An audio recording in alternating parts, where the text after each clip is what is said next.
নিউজটা বোধহয় আবার পর্দাফাশ করে দিচ্ছে মোহাম্মদ ইউনূসের যে বেঁচে আছে তাকে মৃত ঘোষণা করে দেওয়া।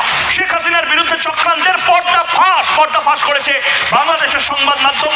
এই মুহূর্তে গোটা বিশ্বকে জানাচ্ছে রিপাবলিক বাংলা। জীবিত স্বামীকে মৃত বলে অভিযোগ কুলসুম বেগম নামে এক মহিলার। পরে জানা যায় স্বামী মারাই যায়নি, স্বামী খুন হয়েছে। আওয়ামী লীগের হাতে খুনের অভিযোগ মহিলার, এবং তার জন্য শেখ হাসিনার বিরুদ্ধে এফআইআরও দায়ের করে দিয়েছে নতুন সরকার। অভিযোগ করা হয় শেখ হাসিনার বিরুদ্ধে, মানে শেখ হাসিনা গণভবনে বসে বসে বহু কিলোমিটার দূরে একজনকে মেরে দিল, আদমে সে মারাই যায়নি। সম্প্রতি সুস্থ অবস্থায় ফেরেন মহিলার স্বামী বেঁচে রয়েছে। মহিলার স্বামীর নাম আল আমিন।